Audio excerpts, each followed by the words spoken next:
Assalamualaikum warahmatullahi wabarakatuh. Teman rolas. Perkenalkan, nama saya Sabto Legowo. Di sini saya akan menjelaskan tugas mata kuliah Aswaja, definisi sejarah dan pokok pembahasan tasawuf Aswaja di pertemuan 12.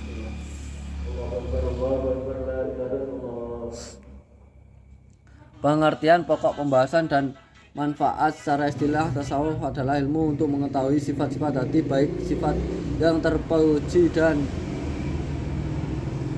ataupun yang tercela.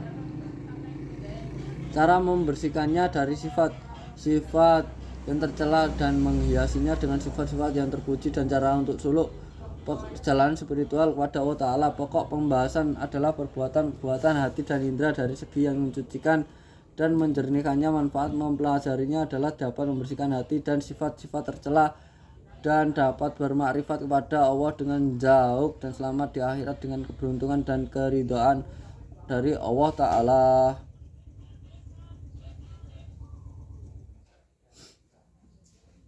Lagi sejarah perkembangan dan macam-macam tasawuf. Dalam perkembangannya, tasawuf dapat diklasifikasikan menjadi 3 macam. 1. Tasawuf amali.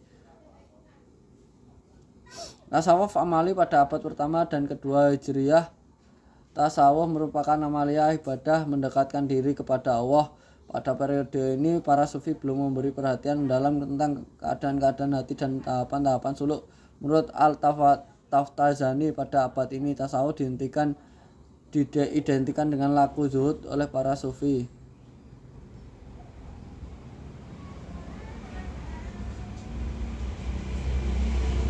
2. Tasawuf al-Haqi Sunni. Tasawuf al-Haqi mulai muncul pada abad ketiga Hijriah. Pada periode ini, para sufi mulai memberikan perhatian dalam tentang keadaan hati dan proses suluk. Dalam periode ini, mereka juga mulai membahas tentang hubungan antara Allah dan manusia dengan Allah, dan tasawuf ini melahirkan tasawuf Sunni, yaitu tasawuf yang setiap pandangannya mempunyai landasan Al-Quran dan Al-Sunnah.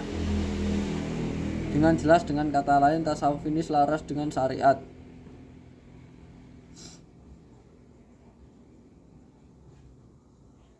3. Tasawuf salafi. Tasawuf salafi adalah tasawuf yang mencampur adukan zauq dengan pandangan-pandangan akal dan mengistilahkannya dengan istilah-istilah filsafat. Tasawuf ini sering bertentangan dengan fikih, sebab pandangan-pandangan tasawuf ini secara zahir yang bertentangan dengan akidah dan syariat.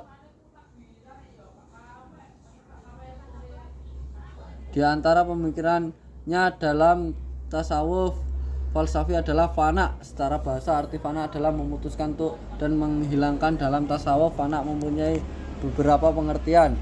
1. Meleburkan sifat-sifat nafsu atau hilangnya sifat-sifat tercela. 2. Meleburkan keinginan duniawi. 3. Menghilangkan keinginan diri dan menetapkan iradah Allah. Hilangnya pandangan terhadap makhluk, hilangnya perasaan dan kesadaran. Ittihad berasal dari lafal yutuhada, kemudian karena proses i'la menjadi ittihada yang mengikuti wazan ifta'ala yang berfaedah mutawa'ah. Makna dari ittihad adalah 1.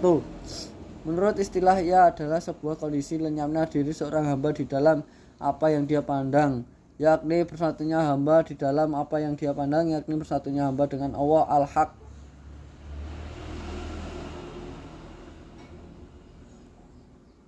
Hulul terambil dari akar kata hola. Ibnu Faris menyebut bahwa secara bahasa maknanya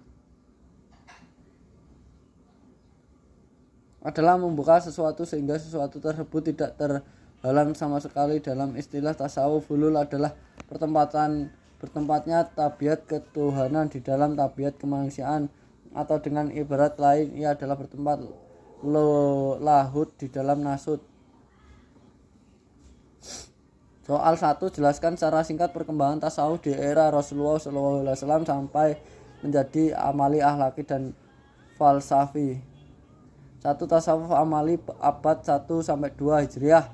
Pada periode ini tasawuf lebih berfokus pada amaliyah ibadah dan berdekatan diri kepada Allah. Para sufi pada masa ini menjalankan kehidupan zuhud, menjalani dunia tanpa mendalami aspek hati atau suluk secara sistematis. Tokoh terkenal dari periode ini adalah Hasan al-Basri dan Rabi'ah al-Adawiyah. Tasawuf al-Haqi Sunni abad ketiga.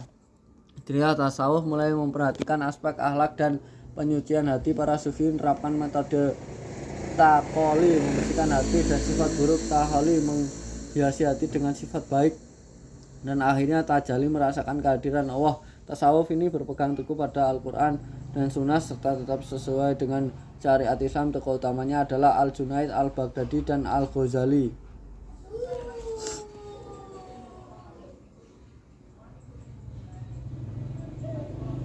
Tasawuf falsafi abad selanjutnya. Pada tahap ini tasawuf mulai bercampur dengan filsafat rasionalitas, mengandalkan zaud, intuisi, serta konsep-konsep seperti kasif, penyingkapan hakikat, mujahat, berjuang spiritual, dan syadhah, ungkapan sufi yang sulit dipahami. Beberapa ajarannya terkadang bertentangan dengan fikih dan akidah Islam. Tokoh-tokohnya antara lain Ibnu Arabi, Ibnu Sab'in, dan Ibnu Farid. Soal 2. Jelaskan masing-masing istilah dari fana, hulul, dan ittihad. Fana secara bahasa, arti fana adalah memutus dan menghilangkan. Dalam tasawuf, fana mempunyai beberapa pengertian: meleburkan sifat-sifat nafsu atau hilangnya sifat-sifat tercela. 2. Meleburkan keinginan-keinginan duniawi. 3. Menghilangkan keinginan-keinginan diri dan menetapkan iradah Allah. 4. Hilangnya pandangan terhadap makhluk, hilangnya perasaan dan kesadaran. Hulul terambil dari akar kata hola, hala. Ibnu Faris menyebut bahwa secara bahasa maknanya adalah membuka sesuatu sehingga sesuatu secara tidak terhalang sama sekali. Dalam istilah tasawuf, hulul adalah bertempatnya tabiat ketuhanan di dalam tabiat kemanusiaan, atau dengan ibarat lain, ia adalah bertempat luhur di dalam nasut. Ittihad berasal dari lafal iutahada, kemudian karena proses iklal menjadi itahada yang mengikuti wazan ifta'ala yang berfaedah mutawa'ah. Makna dari ittihad adalah bersatu. Menurut istilah, ia adalah sebuah kondisi lenyapnya diri seorang hamba di dalam apa yang dia pandang, yakni bersatunya hamba di dalam apa yang dia pandang, yakni bersatunya hamba dengan Allah al-Haq.